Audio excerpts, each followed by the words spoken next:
played a lot of this blitz zero look throughout the game, at least a half a dozen times. Like on this one, like they don't even recover Dallas Goedert. Goddard's completely wide open. All right, but I get it. You're going to pick a side. All right, so he goes to two-man side right here. That's fine. Like here they come. They got the right route on. Smitty wins. In fact, Byers got his back to the defense right here. You throw that ball in the right spot, it's a touchdown. All right, throw him behind him. All right, it's going to happen. The protection's great. Jalen gets the ball out on time. He sees his receiver. He picks it. Just doesn't make a good throw. All right, that's the reaction. All right, because it's a touchdown, and Smitty knows it. Now, on this throw right here, like it's another really good protection. Good pocket. I'm not sure why AJ pulls up right there. Because maybe Dotson is coming, and he feels it and sees it. I know this. The quarterback wasn't happy with it at all. Like, just run through the route. Okay, miscommunication. Now it's 3rd and 9. Here's that blitz zero look. They just played that shell. Who's coming? They all come. So here's A.J. Brown right here. Like, you just get it to him on the run, and it's a first down. All right? All right. Holds it. Doesn't happen. 2 deep, 5 under. Here we go. It's 3rd and 6. Here's A.J. right here. There's the throw right now. Right now. That's the throw. 3rd and 6, he's gonna get the first down. But if it's late and behind him, Kyler Gordon's going to make the tackle. And here it is. Like, A.J.'s looking right at Jalen. Like, it's his number one receiver. It's 3rd down. There it is. There's the throw. And he's looking at him. But I don't know what he thought he was going to do. In fact, they've got one man down. It's a 3-man rush. There's no pressure. It's just frustrating to watch. The timing, the rhythm, the throws.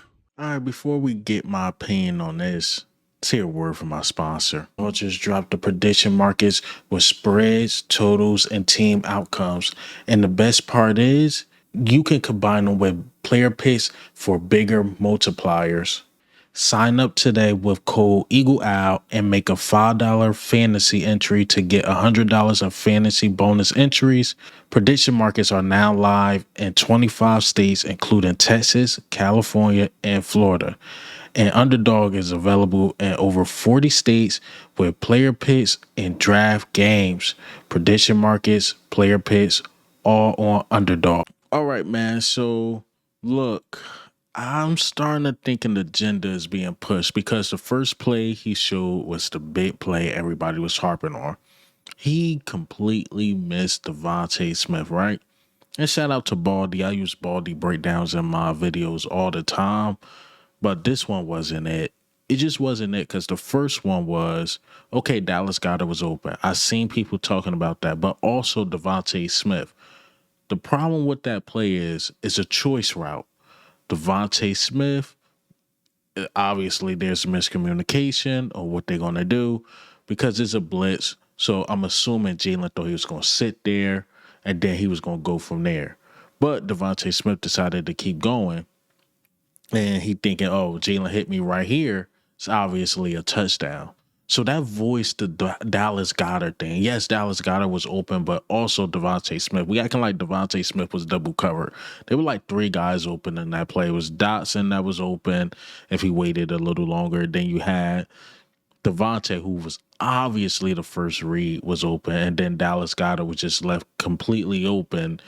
But you know what? Miscommunication happens. So to like blame that on Jalen Hurts, like, oh, he just completely missed the guy. No, that was miscommunication. Now that's annoying that the miscommunication, y'all been playing together since college. You got to be on the same page with that one. But to say Jalen Hurts just simply can't read because he missed Dallas Goedert is an absolute hit job, whatever. I don't like that notion as far as with that play. Mind you, he showed 3 plays to basically discredit kind of Jalen Hurts, right? So the second play, you can say that was on A.J. Brown. It felt like A.J. Brown did make a business decision. And A.J. Brown had a really good game. And A.J. Brown is not soft at all. It's more like he probably tried to protect his teammate. First of all, what the fuck is going on with what the hell is going on with the spacing on that play? Whatever Kevin Patullo drew up, you got Dawson in one place, AJ in one place, and they about to just basically run into each other. And it looked like AJ didn't want to run over his man. It happens. Jalen was upset. AJ probably didn't really want to run over his man's. It happens, and it's like, oh, that's a third. I think that was a third down right there. It's like, AJ, run Dawson ass over. Like, so that wasn't on Jalen. And then the last play, right? To me, it looked like AJ wasn't the first read. It looked like somebody that was going up the middle. I'm not sure who that receiver was. Probably was the first read, and AJ probably was like the second read or whatever. Because it looked like Jalen's looking over the top, like he trying to hit them over the top, but it wasn't there. He dumps it off to AJ Brown, and Baldy's making a good point. Like if you hit AJ Brown, if AJ Brown was the first read, immediately he could have possibly ran for that first down. I don't know. It looked like they had the sticks shelled off. Maybe he would have got it, but it looked like Jalen wanted somebody over the top, and it just wasn't there. And then he just went with the safety throw. AJ Brown goes down, whatever. And I keep saying this because it just seemed like it's an agenda out there. Mind you, I've seen some of these quarterbacks. They start the first quarter throwing picks. I see Dak Prescott, he's throwing picks in the beginning of the game. But they still find ways to win, right? Because that offense is so explosive. The reason why we harp on Jalen Hurts' mistakes so much is because we don't got a good play caller. Like, honestly, we might get 3-4 good plays throughout the game. And I'm being dead serious. If you get like 40-50 plays, 3-4 of them might be legitly good. And then when we fuck up on those, it hurts so bad. Whereas though you watch like a normal running team like the Bears, like Dallas, I'm talking about like offensive good teams, they might throw a pick, they might make a mistake here or there, but they got bunches and bunches and bunches of plays, whereas though they can make up for that. Like Caleb Williams, when we watched him, he wasn't that great, but Ben Johnson, okay, Caleb threw a pick. Oh, we got a turnover on downs. We can make some things shake. We can make some things move. Whereas though with us, Jalen missed a throw. Oh, shit, we ain't going to get another good play. Probably, so I don't know when we're going to get another good play. So, you got to take full advantage in this offense when you get good plays. But is that on Jalen? Is that on the offensive play caller? That's up for debate. But with this notion of just get Jalen out of here or just bench or whatever, Jalen being bench is not going to help the play calling. Jalen being bench is not going to help the Saquon Barkley problem we got, y'all. We got a Saquon Barkley problem. Then the offensive line problems, the miscommunication problem. Imagine them putting in the second string quarterback who haven't communicated with the first team probably at all to just go out there and do it. Go out there, you third seed, finish the season. That just makes no sense. That makes no sense at all. So I like Tanner McKee, but to bench Jalen Hurts off a couple missed throws. Now that butter ball, whatever he threw to Devontae Smith in the beginning of the game, that flutter ball, I get it, it's windy, understandable. It just can't happen at the NFL level at some point. I'm sorry, Devontae was wide open.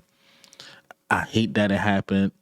But the other stuff, it's just like now it's just a hit piece to get Jalen out of here for some reason. And the fans want to see it. Some of these fans want to see it, and I just don't know why. We got this infatuation with the backup quarterback because Jalen Hurts took Wentz's spot, and maybe because what Nick Foles did to win the Super Bowl. But Jalen Hurts was a starter. He started and finished the game and won the Super Bowl just not even a year ago. Be grateful.